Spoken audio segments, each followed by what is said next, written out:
Late Night Health continues. I'm Mark Alyn, along with the insane Daryl Wayne.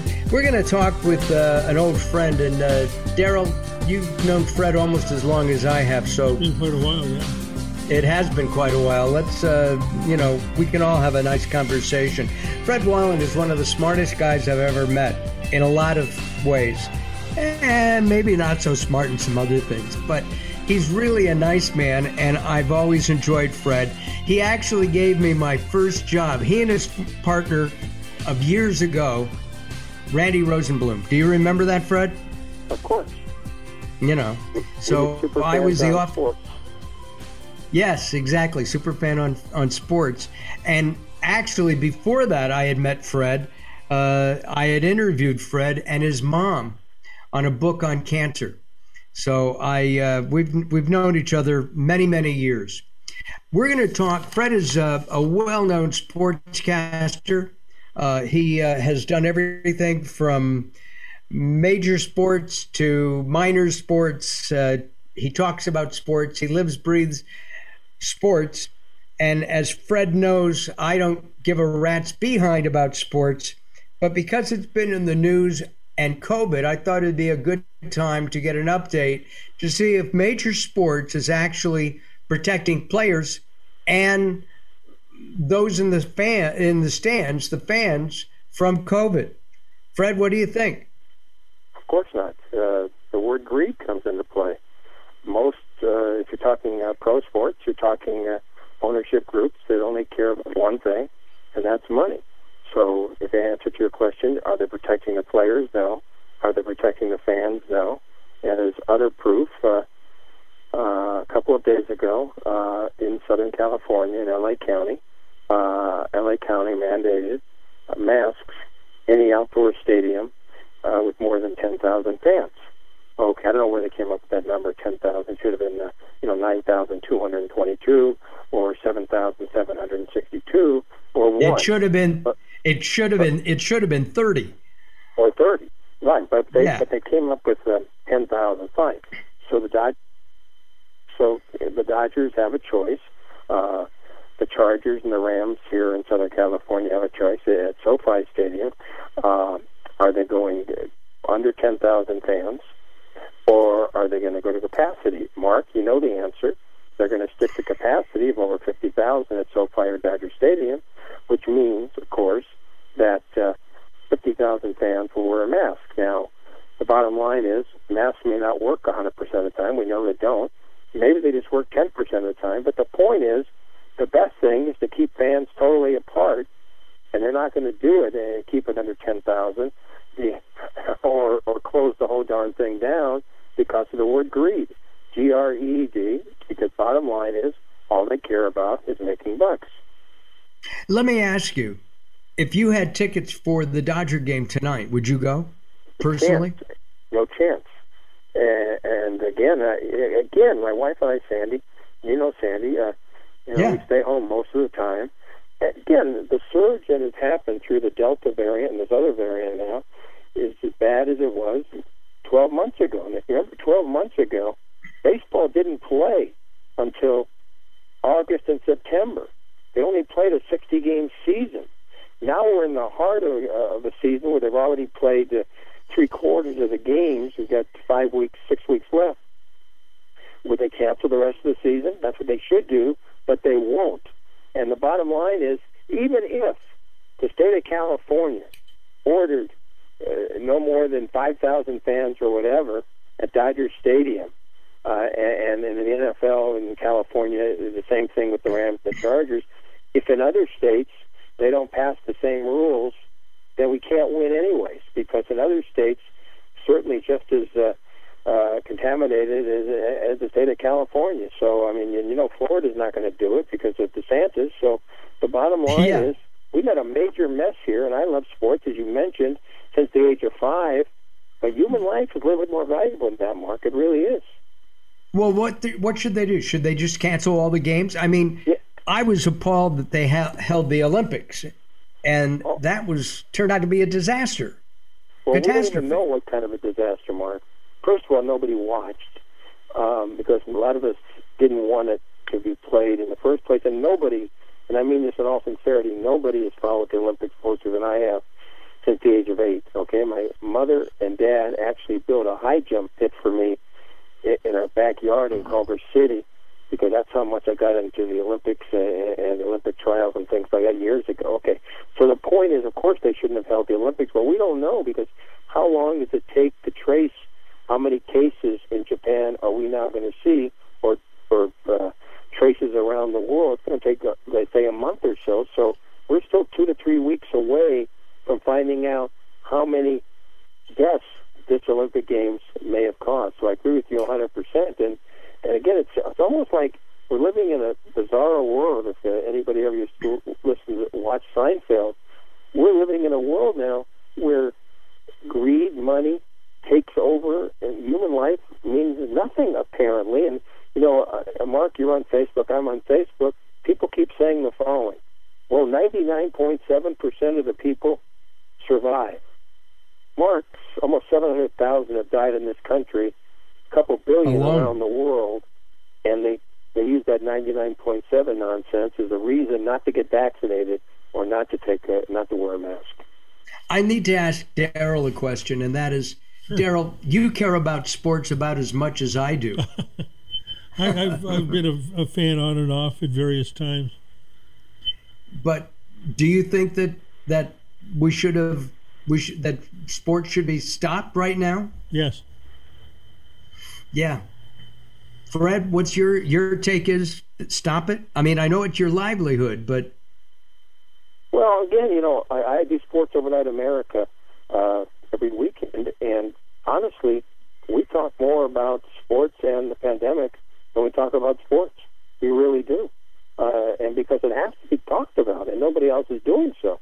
Of course, sports should be stopped, but the local radio stations that have the Dodgers or the Angels or in any other city around the country don't want to stop it. That's going to cost them thousands of dollars in advertising and big bucks.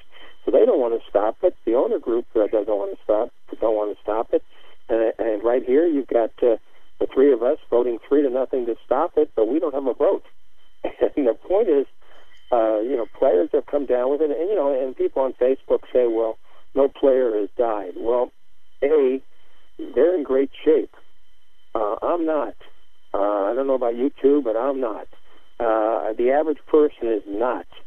So the average person's got a bigger percentage of dying than a baseball, football, or basketball player. And again, you know, some teams like the Raiders are doing the right thing in Las Vegas.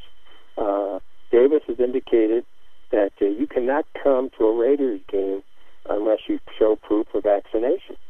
Well, no other team in baseball, football, or basketball that I know of has done the same. But the Raiders lead the way here. So if we're not going to cancel the games, at least show percentage of vaccination. And again, vaccinations are only good, I don't know what percentage of the time. I've taken both shots. My Sandy's taken both shots. I'm sure you guys have taken both shots. It doesn't mean anything. I mean, it means on a personal basis that perhaps if we get it, the coronavirus, it won't be as severe. Doesn't mean we can't pass it. So, and I understand that. So you got to wear a mask and you got to be vaccinated, and that's no answer either. The bottom line answer should be we shouldn't be playing. We should stay as far apart from everybody as we possibly can. Wasn't there a team? Wasn't there the basketball last year? Didn't they isolate all of their players? They didn't have anybody in the stands, but they played. But everybody was isolated and wore masks. Well, what they did, I mean, not all the players at one time had it or right there, but a lot of them were, and you know they didn't play. They were like suspension. The team didn't play their games for maybe 10 days or something like that until enough players could prove that they didn't have the coronavirus. But certainly, you know, I don't trust that anyway, because the bottom line is, if you test every 2 days, well, you can have it in between. Absolutely. You test every day, Fred, you can have it every hour. You can test Fred, we're out of time. We are out of time. Fred, hold on a second. We're going to have a picture of Fred if he sends it to us, and a little bio on Fred on our website at latenighthealth.com. That's latenighthealth.com. And we'll have a link to how you can listen to Fred and some of his programs as well on the website. I'm Mark Alyn, along with the insane Daryl Wayne. We continue, and we'll be back in just a couple moments with Robert Clancy. Hey.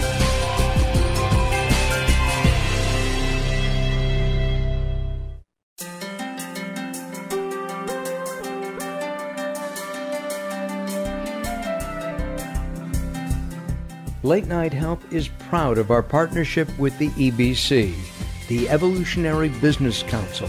Check them out at ebcouncil.com. You're listening to Late Night Health with Mark Alyn. The show continues in a moment.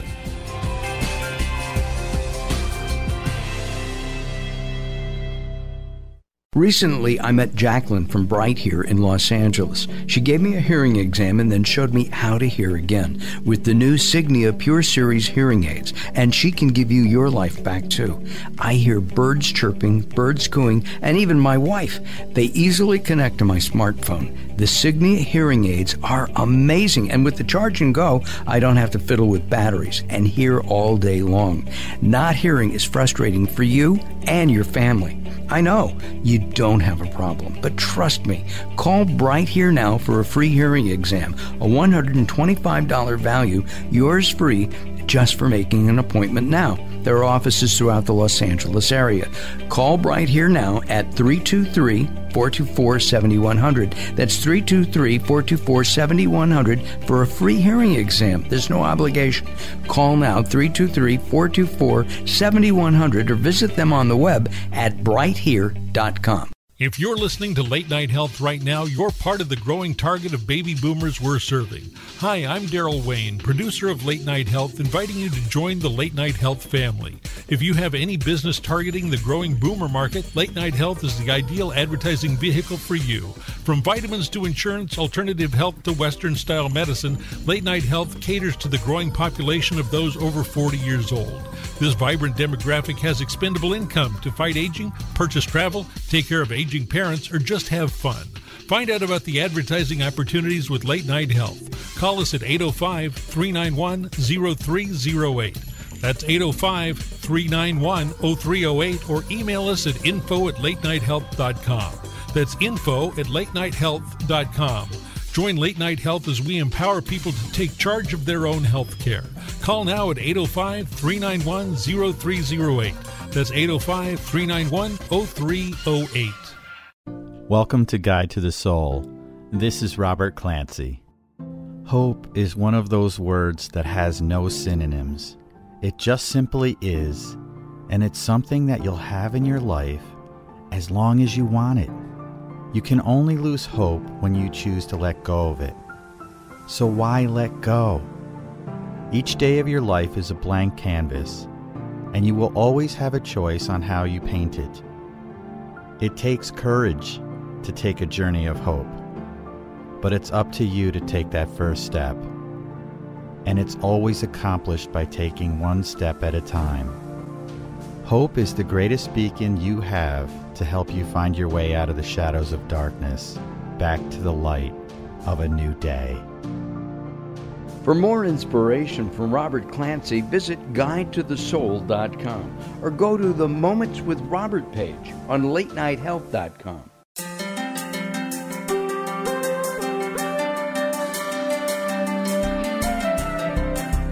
Late Night Health continues. I'm Mark Alyn, along with the insane Daryl Wayne. We're going to talk about Transcending Grief with Robert Clancy right now from guidetothesoul.com. That's guidetothesoul.com. Robert, what do you mean by transcending grief? Well, my inspirational thought on transcending grief is, releasing that or transcending it or going through it is not about letting go of your loved ones, but rather creating room in your heart for the love that you have for them. And it's really about sharing that love or those stories or memories and all of that. Grief is a direct translation of the amount of love you have. So if you're in a great amount of pain, that just shows how much love you really have. And it never, really goes away. It's just going to transform into something else over time, and that's what heals and starts to heal that wound. But, you know, I heard that it's never about really letting go of all of it. It's about holding on to that, because if you do, you're going to lose that love.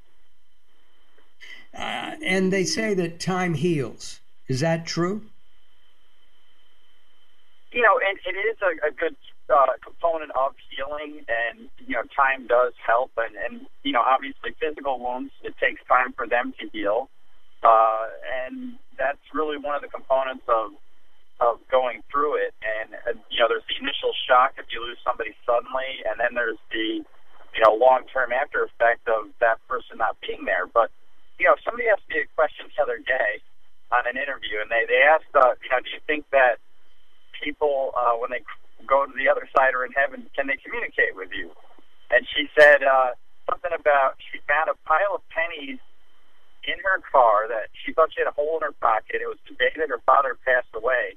And when she turned the car on, his favorite song was on the radio, and this weird pyramid of pennies was next to her. She kept finding them for days after that, pennies everywhere. You know, so it's kind of like pennies from heaven. You know, I think that there are ways for that to happen, and, you know, you just pay attention to the signs, and sometimes you'll find comfort in that. And sometimes people shut that out. They don't open themselves up to hearing those kind of messages from beyond, if you will. Right, and, you know, I've heard that, you know, you can't speak to the person anymore. They're not there to talk to you. They're not there. And I always looked at it that, you know, when my parents passed away, and my best friend, my niece, everybody, I have, you know, one of the greatest cheerleading teams around me at all times. I couldn't think of anything more beautiful than that. You mean from those who passed away? Yeah. Yeah. I feel they're everywhere and anywhere all the time. I think most of us, you know, those of us over 40, 50, 60 and older have lost at least a few people that have been significant in our lives, grandparents. I can remember my grandmother, and one of the last memories I have is taking her to see a play, and we went out afterwards and I got her a drink, and she never drank, and she had a buzz, and it was so much fun, you know, and I think of that and smile. And my grandfather, I remember not feeling well, yet wanting to help me and take me someplace that nobody else could. Just really good memories. That helps also to keep their memory alive, yet kind of dulls the pain of their passing as well.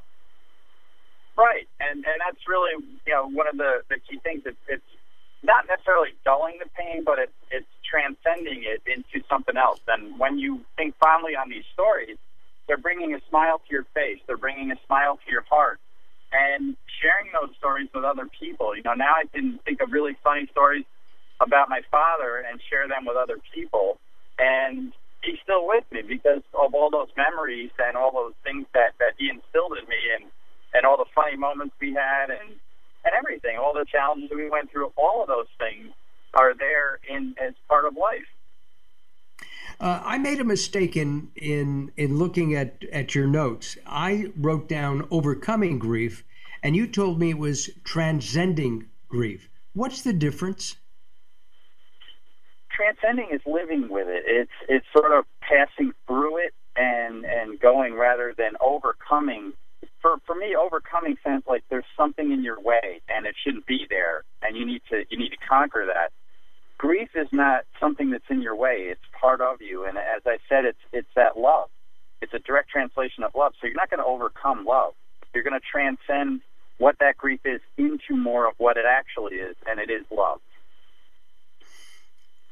Love is, as you've said for years now, love is the most powerful force on earth. It is. It is the most powerful word. I was with a group of small children when I was Spider-Man, and I asked them what the most powerful word. Do you want to know what that is? And all their eyes got big, and I said it's love, and they were like, "Whoa!" So, you know, for me, it is that is the greatest thing that we have, and it's one of the most beautiful things that we can share while we're here, and also beyond. So you can continue that. Love never dies. It's like an element that exists forever. You know, it's funny because the other day I was thinking of my dad, who's been gone for many, many years, and I was just remembering that he was a good guy, and that he was a good guy, and that he cared about me and my sisters and my mom, and gave everything for that. Those kinds of memories are just you can't forget those. I don't think about it all the time, but every now and then something reminds me of him, and or my mom or my grandparents, and I think that's a way of actually keeping them alive. Yeah, absolutely, and they live on in that, and what you're experiencing is the living element of love within that memory that you have. And it's more than a memory, it's a loving memory. And that's really how you need to look at that. What if the person who's passed is still bothering you from the grave? In other words, maybe they weren't the sweetest parent, the sweetest brother or sister, aunt, grandparent. How do you transcend that? Well, that's an interesting one because I haven't heard of that before. But if you are getting, some perils from beyond, I don't know if that's even possible. I think everything has to. There's an awareness and an awakening and all-knowing on the other side that they'll have, and all of their questions and angst and all those things are going to almost seem meaningless or become meaningless on that plane. So I don't believe there are any perils that will come from that side. Well, what I mean is that when you think of somebody who's passed, they were mean to you. They didn't care. They didn't show love for you. And you're angry about that. You're still grieving that they left. Yeah, and there was something, it was actually Dr. Shawn DePiron. She works with forgiveness, and she did this amazing exercise. There were people in the room, and they all had somebody in that field that was like they wanted to hear them say something so that they could forgive them. And they said, I wish now this person's dead, and all I wanted them to do was say this. And they had a person step in as a proxy and say that to the person. And I saw around the room these people breaking down, crying, and they suddenly were able to release that. So that will come from that forgiveness component. And sometimes, you need to hear those words, have somebody else speak them to you if that person's unwilling or unable to say those things to you. Robert, thank you very much for your insight today, as always. Robert Clancy, you can visit him at guidetothesoul.com or visit us at latenighthealth.com. Well, that wraps up this edition. Daryl, thank you, as always. Appreciate it. My pleasure. And thank you for listening. Have a good week, everybody. Have a great week, most importantly. Have a healthy week. We'll see you next time. Bye-bye for now.